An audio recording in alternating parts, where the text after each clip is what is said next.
What's up, Hyperdrivers? We are here. We've made it through. We finally reached the end of the Acolyte. And for some of you, that may be a sigh of relief. But for others, it will be an empty void until the next show appears. But regardless, the show is now over. Now, I had hoped that this episode would bring us to a climactic finish, giving us a reason to crave for a season 2. And oddly enough, it kind of did, but not in the way that I wanted it to. So as always, I'm not going to deep dive into every single detail of The Acolyte episode 8, but I will just be going over the things that stuck out at me. So in case that wasn't completely apparent to you, that's your spoiler warning. I really feel that this episode suffered from last week's filler rerun episode. If they had just combined episodes 7 and 3 and then made this finale into 2 parts, this may have done a little bit better. So the episode kicks off right where we left off in episode 6 with Osha wearing the stranger's helmet and she's having some kind of like force vision. Then the stranger walks in and he sees her wearing the helmet and he gives her kind of this weird smirk like he's looking at a puppy. Just seemed a little bit off for the character. Then Osha tells him about the vision that she had and he recognizes it to be a vision of the future. And then the conversation that follows is kind of borderline playful, similar to the way Anakin and Ahsoka talk to each other when they're competing to race to the head of a battlefield. Just seems to have like this little weird back and forth, which makes me feel like the stranger is not a Sith. He seems to use dark side powers, obviously. He wields a red lightsaber, but he exhibits compassion that I see throughout the different episodes with him. Like, he had a genuine concern for May. He seems to have genuine concern for Osha when she's suffocating inside of the helmet. So it just feels like he's not fully embraced the dark side. He's not full of hate and anger. So then we cut back to the drama between Sol and May, and Sol reveals that the reason why he didn't tell the Jedi Council about the virgins was because he didn't have the twins to prove that there was a virgins on the planet, which would then make them not believe that, what he was saying. But we all know this isn't true. It's because in the last episode we saw that it was Indara that told him not to tell the council, so that you wouldn't crush Osha's dreams of becoming a Jedi. I don't know why it's so hard for these Jedi to just say the actual truth. Like he could have just told her that, hey, look, I wanted to tell the Jedi Order about you guys, but Indara told me not to do that. So I had to follow my master's orders, or, just the orders of a higher ranking Jedi told me not to do this. So I decided not to do this. It was a bad decision. I'm sorry. So then May escapes and she delivers the line, "See you in hell, Jedi." And now the internet is all up in arms because Christianity's in Star Wars. Look, when I first heard it, it did bother me a little bit too. It's because I was trying to remember where I actually heard this before. And then I remembered that Han Solo delivered this same line in Empire Strikes Back. Your tauntaun will freeze before you reach the first marker. Then I'll see you in hell. So then May jumps into this escape ship or escape fighter and she takes her sweet time putting on her belt. She puts on this helmet, for safety. One of the sides of the helmet has like a rebellion logo, I think. At least it looks similar to one. Really hope that isn't the case. But my point is she has all this time to put on all of this gear and Sol doesn't do anything to stop her. He doesn't have, he could have used the Force to stop her at this point. Anyway, the indecisions continue as she escapes flying away from Brendok. She makes a comment that she wants to jump into lightspeed, but the ship doesn't have that. So she goes towards this moon that has this ring belt around it. Sol gives chase and she goes in between the rings saying that, he's too big to fit down here. Which, you're right, he can't fit inside of it, but he can fly above it, he could see you.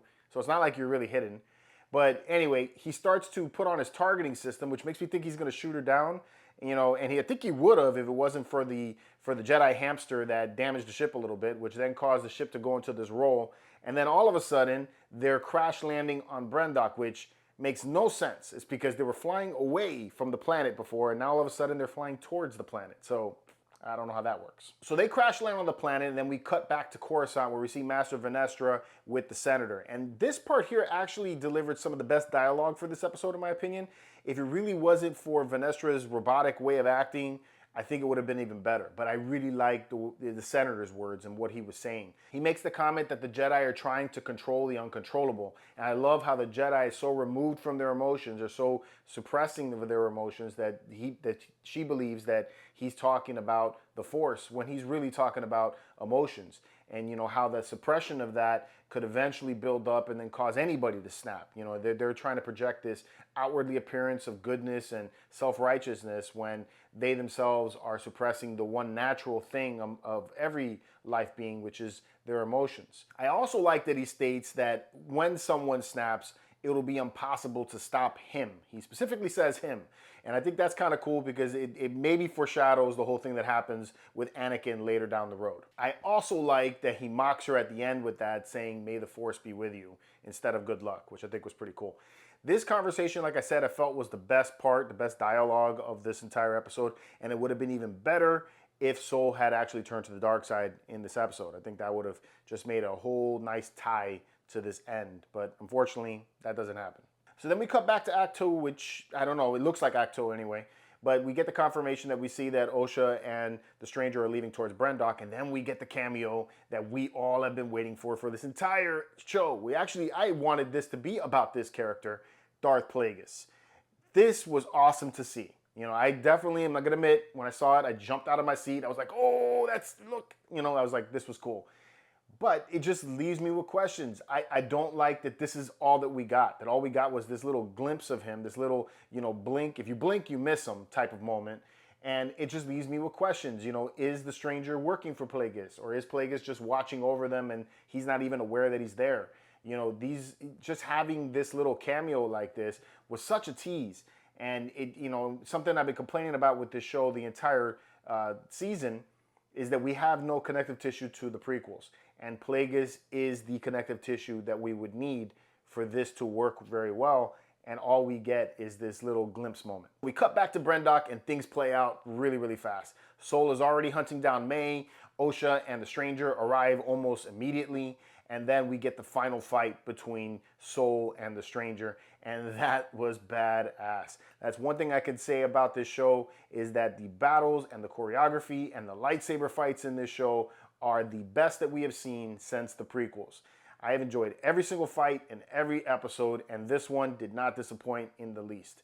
One of the coolest scenes that I saw was when the Stranger had already thrown his lightsabers and then he was moving to attack, so Sol was being attacked on 3 fronts, and he uses this like force spin that blows everything back, and I thought that was really, really cool. Now in contrast, May and Osha's fight just sucked. I mean, everything about May and Osha in this entire show has just been a big letdown.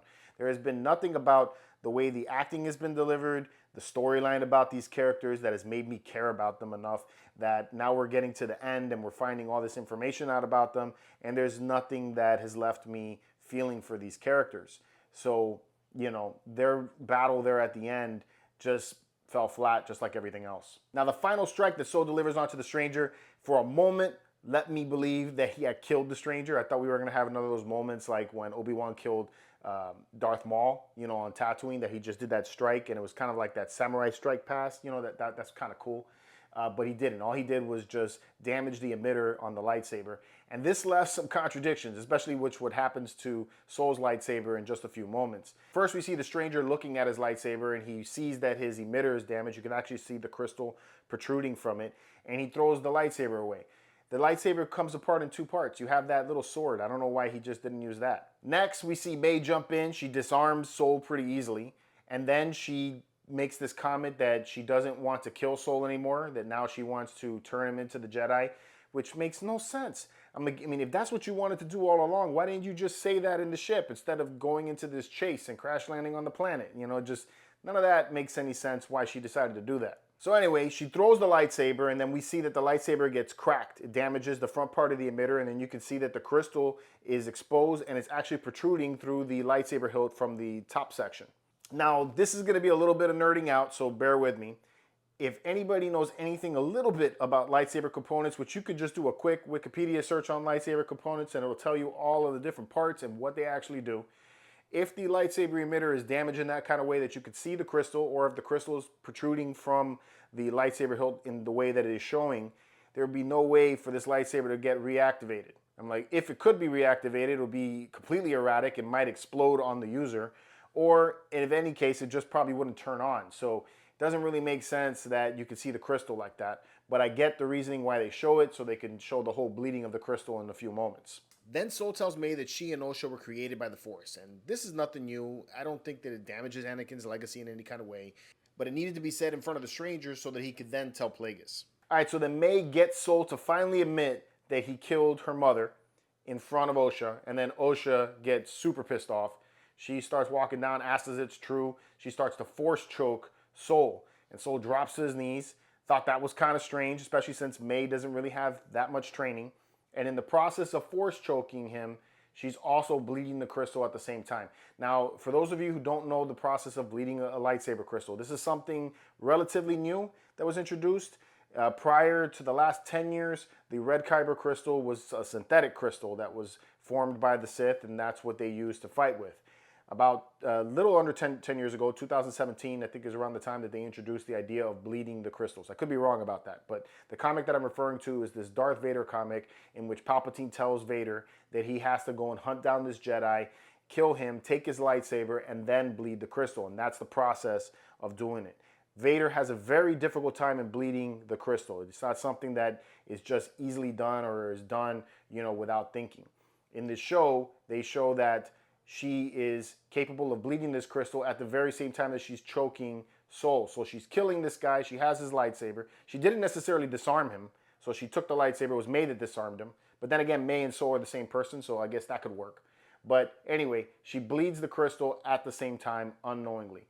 My problem here is kind of similar to the arguments about Rey and the Force in the sequels. She doesn't have any training. All of a sudden she's mind controlling Sith. She's force choking Jedi. She's bleeding crystals unknowingly. I mean, she is less trained than May. May, I would be a little more believable if May did it, but Osha just doesn't make any sense. Even the act of killing Soul doesn't really resonate as anger or revenge in Osha's eyes. From what I'm seeing from her acting, it comes off as sadness. And, May, a few moments ago, just stated that she wanted him to stand trial so that, he would be punished for his crimes. But she's okay with Osha killing her. So, why didn't she try to stop her? I'm like, the flippity-flop back-forth thing that goes on between these two girls is the reason why I don't care about them. All right, so then Vanestra arrives on the planet with the other Jedi, and she immediately recognizes the scent, the aroma, the presence of her old pupil. And he immediately recognizes her, like the two of them, like dogs. Immediately ears go up and they just know that the other one's there. This is something that we've all seen in Star Wars before. Vader did it when Kenobi arrived on the Death Star. This is something that is normal in Star Wars, but the show chooses to use this element when it decides to, and when it's convenient for them. In some moments they need Basil, the little Jedi hamster, to be able to track down other Jedi, and then in other moments they could use the Force. So it's just something that bothers me about the show. They seem to only use lore when it's convenient for them. Otherwise, everything else doesn't have any consistency in what they're talking about. All right, so while Vanestra is having Force echoes at the temple and is basically just uncovering all the different deaths that have happened at this temple, she sends off the other Jedi to track down Osha and May, who are now with the stranger. And they're close. They're so close, actually, that you can hear Basil's growls off in the distance. But they do have time for a hug and a Jedi mind wipe, or a Sith mind wipe, I guess, in this case. Either way, that process takes some time. They're managed to be able to wipe her mind, which again doesn't make much sense. You wipe the girl's mind, and then she comes to directly in front of her sister and the Sith that is wiping her mind. How could she not remember? She may not remember who they are initially, but she will remember enough to let the other Jedi know that, hey, there were two people in front of me just a few moments ago. I don't know who they are, but they were right here. Maybe those are the people you're looking for. Then we cut back to Coruscant and we see Vanestra addressing the Senate with another lie. That's what they learned from all this. Let's just lie again. It's because that's worked out so well for you in the past. She then is shown talking to May, and May can't remember anything. She can't remember anything for the last 16 years. So the last memory she has was when she left Brendok, which she doesn't even know that she has a sister. She knows that her mother was killed, so she knows enough that was her mother. She knows that there was some mysterious being that did that and that there was a fire, but she doesn't remember that she has a sister. That makes no sense. What happened to the 8 years prior? I'm like, you didn't know you had a sister then? Doesn't make sense. And then we see Osha and the stranger holding hands, looking off into the sunset. And this I just felt was so cringy. I didn't like this part of it. It almost gives the Harkins of romance. I don't really know exactly how to explain that feeling that I saw when I saw that. I just felt like this could have ended in so many better ways. Like maybe, you could see him training May, or the beginnings of her being trained. Maybe a better thing could have been done is that he could have introduced her to Plagueis, which then we could have had a little bit of a conversation with Plagueis and setting us up for, season 2, or even better, maybe you know, you see May training often, or Osha, I keep saying May, Osha training in the background, you know, they're doing her thing, and then you see the stranger secretly talking to Plagueis about that she was born by the Force, which would then give him his seed of the thing that he's looking for, which would lead into the whole idea of what Palpatine told Anakin, that he was searching to create life. You know, maybe the idea of all this is that they're the ones that end up killing Plagueis, you know, and it's not Palpatine that did it. You know, we've all been led to believe that Palpatine is the apprentice to Plagueis, mostly because of that book that is now not considered canon. And while I hope that they don't do that, I would rather prefer it just remain as canon and they find some kind of way to bring Palpatine, a younger version of him, into this whole thing. We all know what Disney does. So, you know, who knows? But there is definitely better ways to end this episode. And lastly, the icing on the cake, we get the cameo of Yoda at the very, very, very last clip. And again, something that I wanted to see much earlier on. I mean, how could they hide this from Yoda this entire time? So at least we see Vanestra, and, you know, we think anyway that she's coming clean to him. Now, she wouldn't know that May and Osha are twins born of the Force, so that wouldn't be knowledge that she could have given him. And then she doesn't realize that the old pupil is now a Sith, or you know, she knows that he's evil. You know, so she probably tells Yoda that he's the one that killed Sol. But either way, the whole thing goes down with Sol being blamed as the one that killed everybody. So sucks for Sol. So overall, I felt that season 1 had some really awesome lightsaber fights and combat. I'm telling you, some of the best lightsaber fights that I've seen since the prequels. I enjoyed that so much that at least kept me entertained. And it's enough for me to go back and watch those parts. It's because they are that cool. But I felt like the show failed to deliver on the things that it promised. It failed to deliver on the perspective of the Sith. I really feel like we didn't get that in this show at all. It also failed to deliver a compelling mystery. You know, we didn't get that either. The only reason why I even want a season 2 is because they show Plagueis, which is sad. So, I mean, as an entry into Star Wars lore, I feel like this was a mediocre one. But anyway, did you see episode 8? Did you like it? Did you not like it? Let me know in the comments below. If you like Star Wars reviews, unboxings, and news, make sure you like and subscribe. And until next time, may the Force be with you.